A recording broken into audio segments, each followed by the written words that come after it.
Jim Bob and Michelle Duggar run a tight ship, especially when it comes to relationships. The Duggar children never date, they court, which Michelle described to People magazine as dating with a purposeful mindset, which is really such a contrast from what we are used to seeing in our world. Well, we're officially courting now. Courting for Jim Bob also means getting to know each other in a group setting, both families spending time together and the couple setting goals together to determine if they are meant to marry. With dating, a couple will often pair off alone, and that sometimes leads to a more physical relationship. Because of these beliefs, you can imagine that there are a whole lot of things a Duggar can't do before their wedding day, and some pretty strict rules to follow. A Duggar who is courting or being courted is hardly ever alone. Chaperones are required and only side hugs are allowed. But after the engagement, hand-holding is allowed. The Duggars are allowed to kiss for the first time on their wedding day and are free to let go and enjoy physical intimacy on their wedding night and after that. In fact, Jill Duggar Dillard has been surprisingly outspoken on intimacy after the wedding and beyond. In a June 2019 blog post, she encouraged married couples to have intercourse 3 to 4 times per week as a starting point and says, "Be open with your spouse about your desires and change things up to keep it exciting." Because of all these rules that apply before marriage, it's not too surprising that the Duggar kids tend to tie the knot on the younger side. But how many of them have actually walked down the aisle? Well, there are 19 Duggars, and according to Cheat Sheet, 8 of them are married.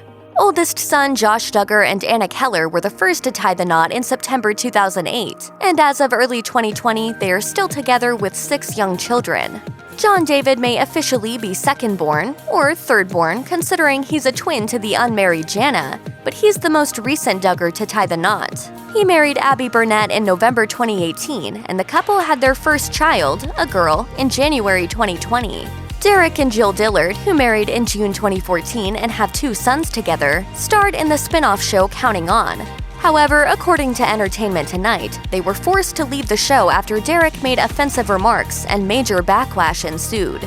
Jessa and Ben Seawald met at church, and while Jessa was drawn to Ben, Cheat Sheet reports that she was afraid he wouldn't feel the same way because she's 2.5 years older than him. That obviously wasn't a problem for Seawald because the two have been married since November 2014, and together they have 2 boys and 1 girl. Ben Seawald is the catalyst for one more Duggar marriage. He introduced sister-in-law Ginger Duggar to former soccer star Jeremy Volo. They tied the knot in November 2016 after just 1 month of courting. Because Ginger and Jeremy didn't have children until 2 years after their wedding, fans speculated there were either fertility problems or birth control was involved. Josiah Duggar and Lauren Swanson also had an incredibly short courtship.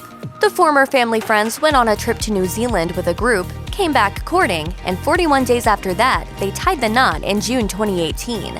Joyanna Duggar married Austin Forsyth in May 2017 and got pregnant on her honeymoon. Their son was born in February 2018. Joyanna may currently be the youngest married Duggar, but it was at her wedding that brother Joseph asked Kendra Caldwell to marry him. So, was it a sweet moment or did he steal Joyanna's thunder? You be the judge. Joseph and Kendra married in September 2017. I can't believe it. So exciting. Yeah. With 11 more Duggar kids to go, it may not be long before another wedding takes place. Check out one of our newest videos right here. Plus, even more list videos about your favorite stuff are coming soon. Subscribe to our YouTube channel and hit the bell so you don't miss a single one.